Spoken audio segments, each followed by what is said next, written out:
Y hemos invitado a 3 personas importantes para nosotros que nos van a ayudar a entender algunos aspectos interesantes de este tema. Vamos a tocar la existencia de Jesús. ¿Realmente Jesús existió?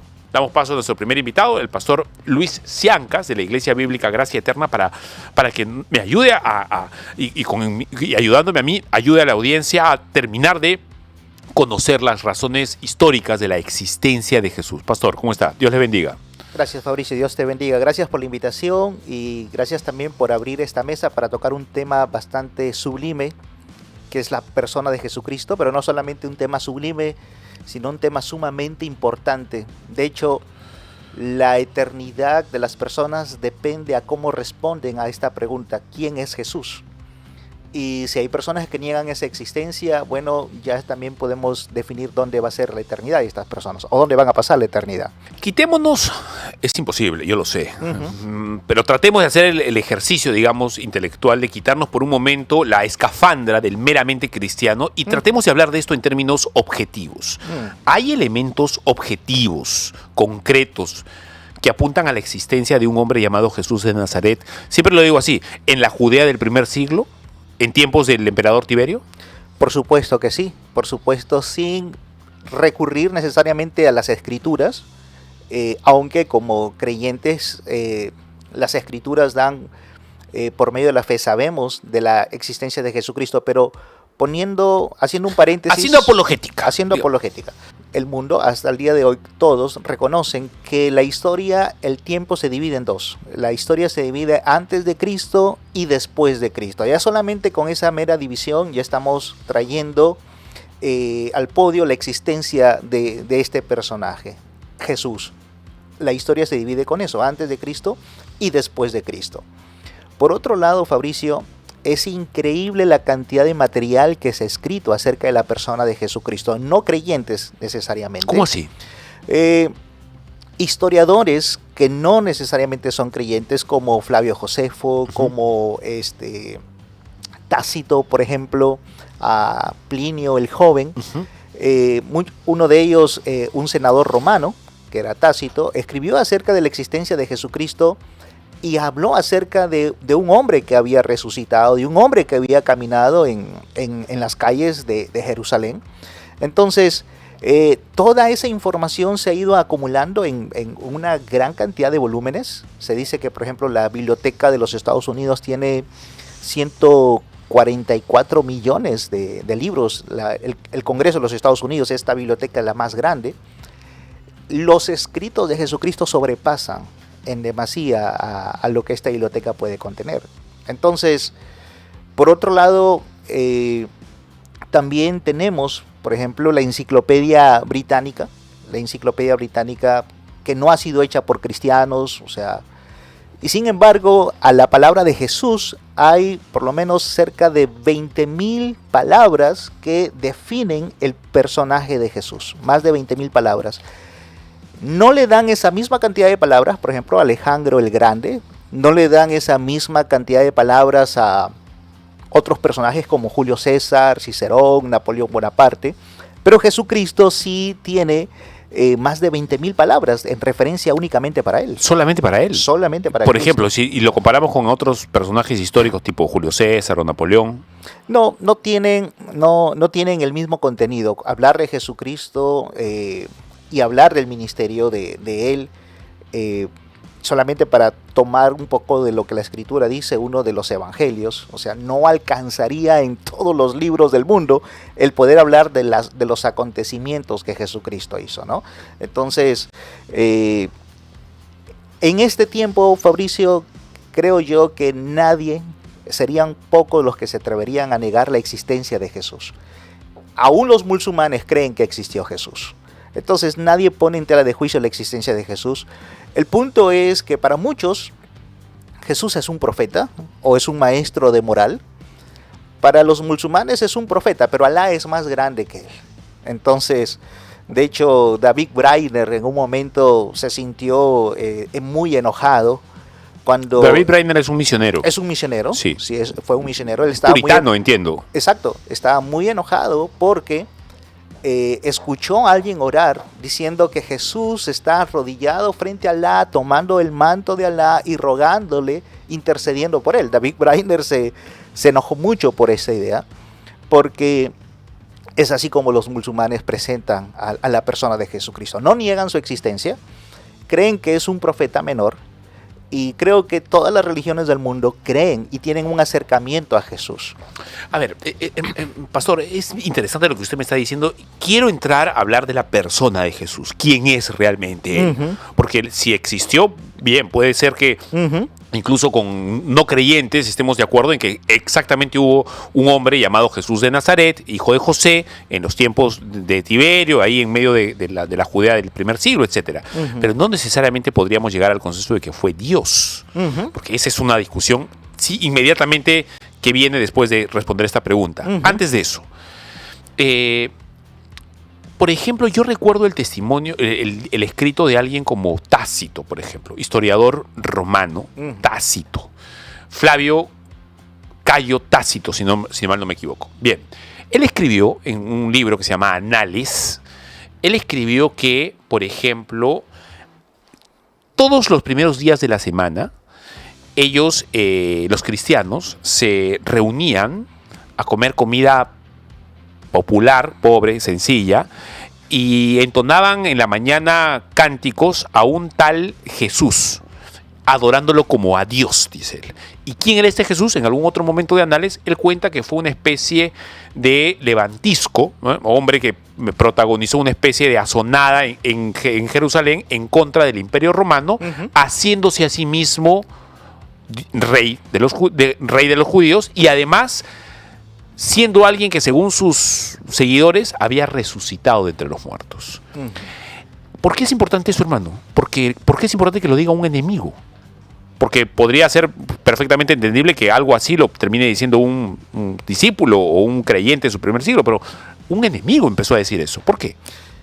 Sí, los testimonios acerca de la resurrección, post-resurrección, apuntaban a la deidad de Jesucristo. Nerón mismo publicó un edicto de que debería haber muerte para todos aquellos que hablaran de cierto cierto judío que había sido resucitado. Entonces, la iglesia, el testimonio, el cambio que comienza a originarse y se comienza a propagar por todo el imperio grecorromano, habla de la existencia de Cristo, pero habla también del poder de Cristo, cómo los cristianos comenzaron a moldear la vida alrededor de este personaje, ¿no? de Jesús. ¿Quién es Jesús? ¿Es solamente un hombre? No es un hombre. Las escrituras lo presentan como Jesús, el Hijo de Dios, y ese es un título que le da a él le da a él la categoría de deidad. Él es un Dios. No es un Dios, él es Dios. Él es Dios. Entonces, a lo largo de la historia han habido ciertos intentos de poder desglosar o de poder divorciar la persona de Cristo con su deidad, ¿no es cierto? No es fácil de poderlo entender, pero muchos han ido y han rayado con la herejía. Por ejemplo, Apolio mencionaba en un momento que Cristo es Dios, pero él no poseía una verdadera humanidad, casi lo mismo que el docetismo proclamaba en ese tiempo, ¿no? Era un espíritu, un holograma, exacto. Una cosa así. ¿Por qué? Porque el docetismo creía que el cuerpo era malo, que el espíritu era bueno. Entonces Cristo existió, pero su cuerpo era un cuerpo corrupto, por tanto él no podía ser de carne. Y el apóstol Juan dice que los creyentes deben confesar que Jesucristo vino en espíritu, pero también vino en carne. Luego, Nestorio postuló a otra forma de entender a Cristo, y él decía que Cristo tenía dos personalidades. Y esto no es así. Eso es una herejía, por supuesto. Eso es una herejía. Y Eutiquio, lo que se conoce como eutiquianismo, hablaba de que sí, que Jesucristo tenía dos naturalezas que se podían mezclar, y al final podemos tener como resultado una sola humanidad, una sola deidad, ¿no es cierto? Lo cual también es una herejía.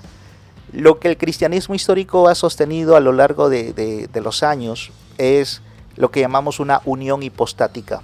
Unión Una hipostática. unión ¿Qué hipostática significa unión hipostática? Cristo es una persona con dos naturalezas, no mezcladas como Eutiquio creía. No mezcladas es como que si tú tienes aquí un vaso con agua y le echas unas gotas de tinta negra y tú mezclas y entonces tienes un nuevo líquido. Las naturalezas de Cristo no se mezclan. Él es lo que los reformadores siempre decimos, Él es verdadero Dios, verdadero hombre. Ni siquiera a veces decimos 100% Dios o 100% hombre, No. sino verdadero Dios y verdadero hombre. Entonces, ¿Pero cómo es posible eso? es un misterio, Fabricio, porque este es otro punto muy importante. Si nosotros podemos explicar totalmente la persona de Jesús, deja de ser Jesús. Si el cristianismo quiere explicar totalmente quién es el Dios Trino, deja de ser un Dios Trino. A ver, hay cosas que a mí siempre me sorprenden y quiero confesarlo. No me generan dudas, pero me dejan pensando respecto de Jesús. Por ejemplo, Jesús había momentos en donde parecía no conocer ciertas cosas.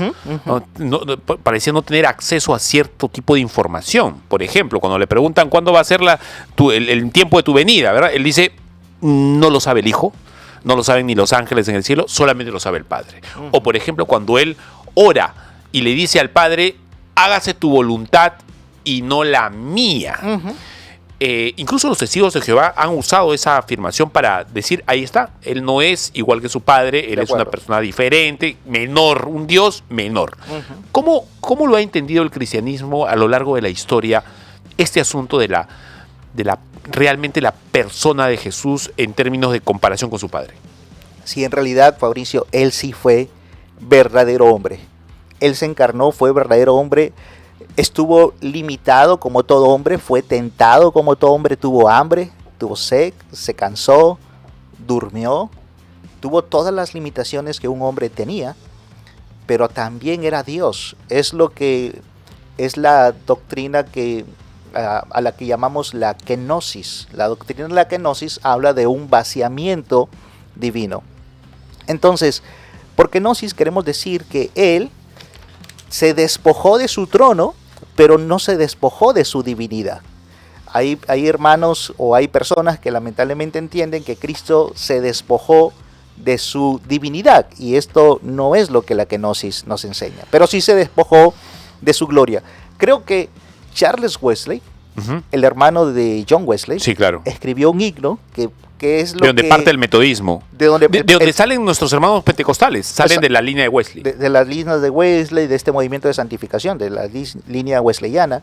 Pero Charles Wesley, su hermano, escribió un himno que dice gloria al verbo encarnado, y luego en ese himno dice que la humanidad, Cristo fue velado por medio de su humanidad. A ver, eso explícamelo bien, porque por ejemplo está el episodio cuando el Señor está en Jerusalén apretado por la gente, y de pronto una mujer viene por detrás, y ya habiendo pensado la mujer, si tan solo toco su manto quedaré limpia de mi enfermedad, la señora toca el manto del Señor, inmediatamente es curada, y el Señor no sabe quién le ha tocado. Es más, es muy sincera la reacción del Señor, decir, ¿quién me ha tocado? ¿Quién ha sido? Y empieza a buscar seguramente. Yo me imagino, no es la Chosen, por ejemplo, que no me gusta mucho últimamente, casi nada, pero es como, oye, ¿quién ha sido? ¿Verdad? ¿Dónde está?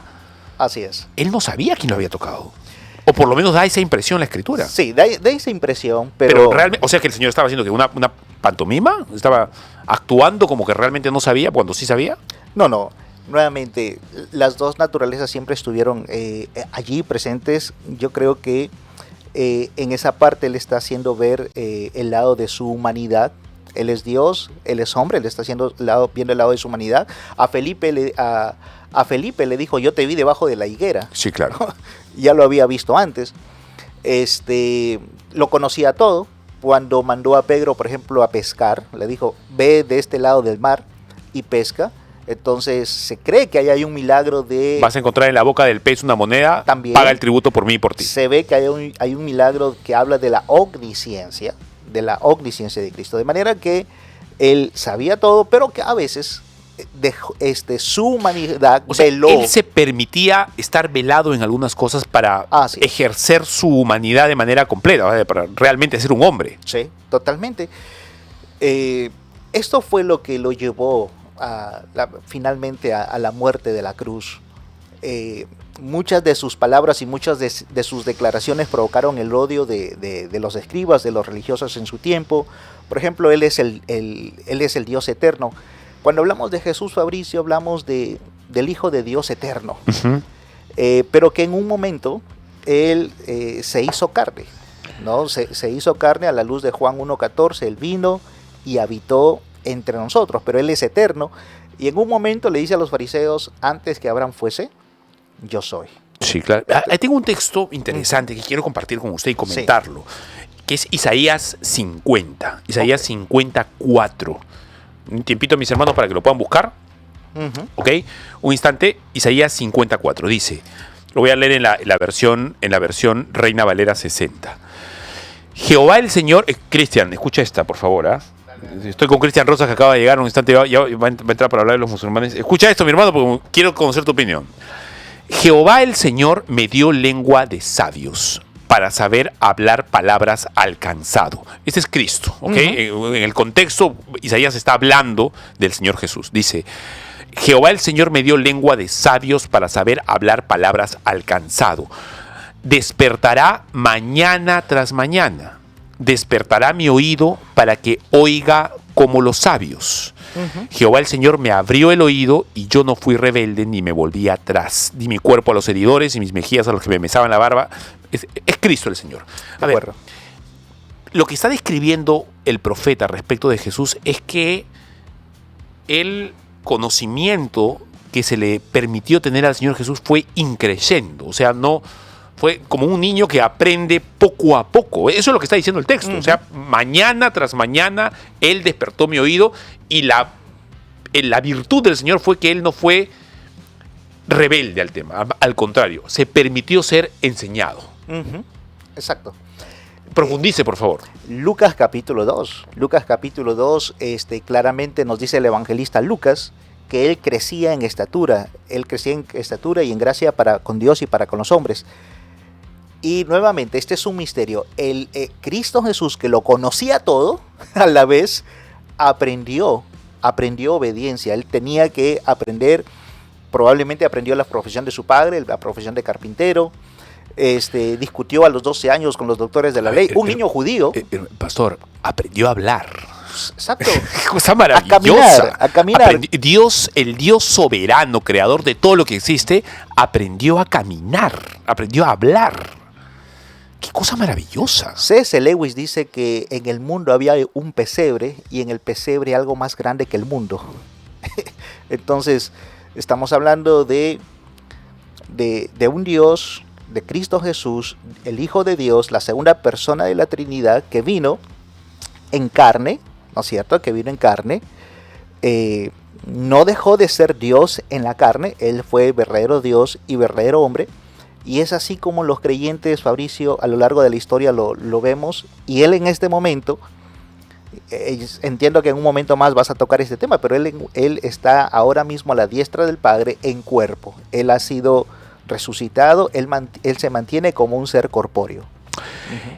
Quien lo ha detallado bastante bien es, entiendo, Juan Diego Berna, que ha preparado un informe sobre exactamente ese tema. Okay. No solamente la existencia de Jesús, sino las razones detrás de este maravilloso hombre histórico que era Dios al mismo tiempo. Veamos el informe que ha preparado nuestro compañero Juan Diego Berna y luego continuamos con la interesantísima charla con el pastor Luis Siancas. ¿Y si todo lo que crees sobre Jesús fuera solo una invención de novela literaria? ¿Y si nunca caminó por Jerusalén ni fue crucificado en una cruz romana? Estas son las preguntas que muchos escépticos plantean. Pero la historia, sí, la historia, no solo la fe, ofrece respuestas contundentes. Por lo tanto, ¿Jesús, mito o realidad? A pesar de la creciente narrativa que intenta presentar a Jesús como un personaje simbólico o mitológico, existen evidencias sólidas que demuestran que Jesús de Nazaret fue una figura real que vivió en el siglo I en Judea. Aquí presentamos 5 argumentos que respaldan su existencia, más allá de creencias religiosas. 1.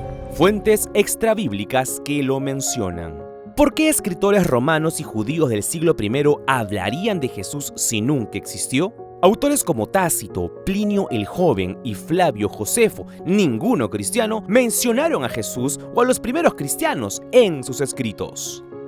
Tenemos a Josefo, el historiador judío del primer siglo que trabajaba para los romanos. Tácito, otro historiador romano.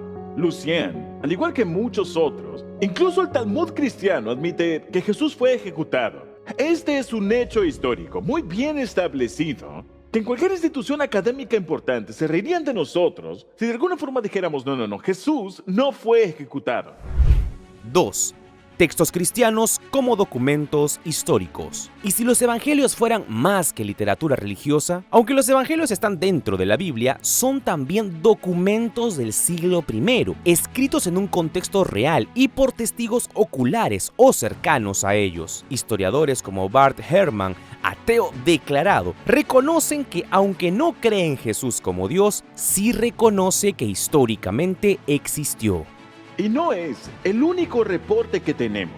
Tenemos otros reportes, también del primer siglo, de Mateo, Marcos, Lucas y Juan, el libro de Hechos, otros escritos de Pablo, y todos ellos son tan antiguos que estaban en circulación cuando los contemporáneos de Jesús aún estaban con vida. 3. El impacto social inmediato e inexplicable. ¿Cómo una figura ficticia pudo transformar radicalmente el mundo antiguo en tan poco tiempo? En menos de un siglo, el cristianismo pasó de un movimiento marginado a una fuerza con miles de seguidores dispuestos a morir por su fe. Si Jesús no hubiese existido, ¿por qué tantas personas estarían dispuestas a entregar su vida por alguien inventado? Tenemos un credo que ha sido preservado para nosotros, una declaración de convicción de la iglesia primitiva. Es decir, los cristianos del primer siglo se reunían alrededor de este credo, basados en hechos que sabían que eran verdad. Ahora, este credo resume la resurrección y las cosas esenciales del cristianismo. 4. La coherencia de los relatos y su conservación. ¿Por qué los evangelios, escritos en distintas regiones y por autores diferentes, coinciden en lo esencial? Los relatos sobre Jesús tienen divergencias en detalles menores, lo cual es común entre testigos oculares, pero coinciden en los elementos centrales: su ministerio, enseñanzas, muerte y resurrección. Además, existen más de 5.000 manuscritos del Nuevo Testamento en griego, algunos a tan solo décadas del original, lo que los hace mucho más confiables que la mayoría de obras antiguas.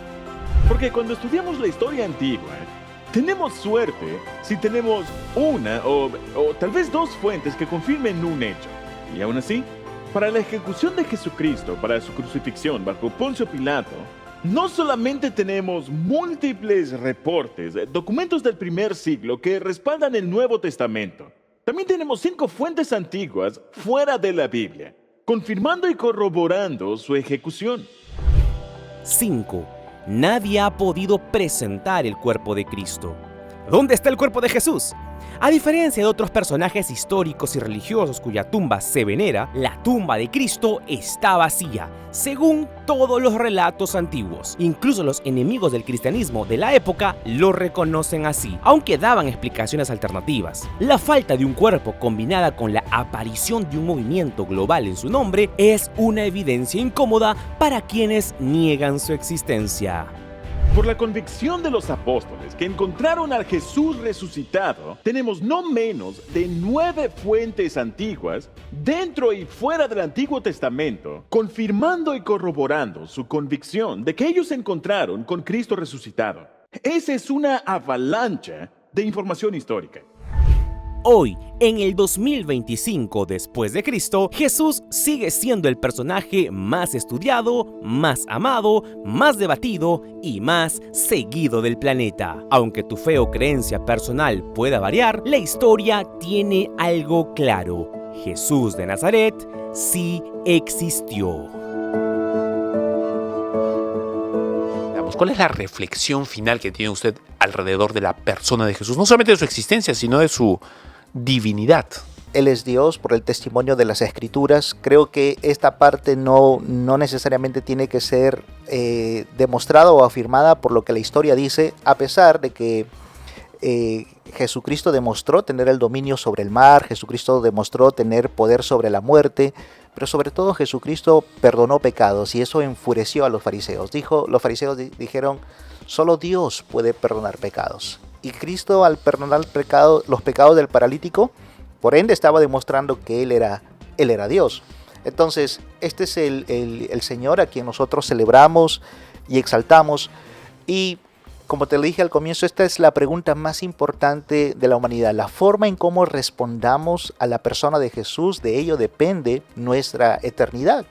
Nuevamente citando a C.S. Lewis, él decía, puedes escupirlo, puedes abofetearlo, puedes acusarlo de demonio o puedes caer rendido ante sus pies y llamarlo Jesucristo, ¿no? El Hijo de Dios. Mi esposa ayer estaba leyendo un libro, Guardando el Corazón, de John Flavel, por ejemplo. Y John Flavel habla del predicador puritano Richard Baxter, el cual animaba a su congregación a tener un letrero en su casa. El querido Richard Baxter, autor de El Pastor Reformado. El Así, Pastor Renovado lo han llamado algunos. El Pastor Renovado, sí, depende mucho de la traducción, pero sí, está bien. Y Richard Baxter recomendaba a la iglesia, a sus miembros, a que tengan un papel sobre su casa que diga, vas a pasar en el cielo o en el infierno la eternidad. Esa sola frase era una forma de presionar la conciencia, el alma de las personas para que todos tengamos esa meditación. ¿Quién es el Señor Jesucristo? Vamos a pasar la eternidad en uno de los dos lugares, en el cielo o en el infierno. Y lo que va a hacer la diferencia justamente es lo que yo crea de Jesucristo. ¿No es una obra? No es si fui muy bueno en la vida, etcétera. Sí. Exactamente. Permíteme mencionar lo que Chuck Swindoll, por ejemplo, en una vez mencionó. Si la mayor necesidad de este mundo fuera información, decía él, Dios nos hubiera mandado un educador del cielo. Si la mayor necesidad del mundo fuera tecnología, Dios hubiera mandado un científico. Si la mayor necesidad de este mundo fuera dinero, Dios hubiera enviado un economista, decía Swindoll. Si la necesidad de este mundo fuera la felicidad, Dios hubiera enviado un comediante. Pero lo que Dios nos envió, y todos tenemos que meditar en esta semana, en estos días, es Él nos envió un Salvador. Dice el Evangelio de Lucas 1:69 que Dios nos levantó un poderoso Salvador en la casa de David. Y esa es la necesidad que todos tenemos, nosotros, todos los que nos están escuchando. Y Fabricio, tenemos que caer delante de Él y reconocerlo como nuestro Señor para nuestra salvación. Bien, vamos a una pequeña pausa. Muchas gracias, Pastor. Gracias muy amable por la invitación, Fabricio. Vamos a una pequeña pausa y regresamos sobre lo que está ocurriendo en Medio Oriente. El Señor está abriéndole los ojos a musulmanes de manera sobrenatural. Con eso regresamos.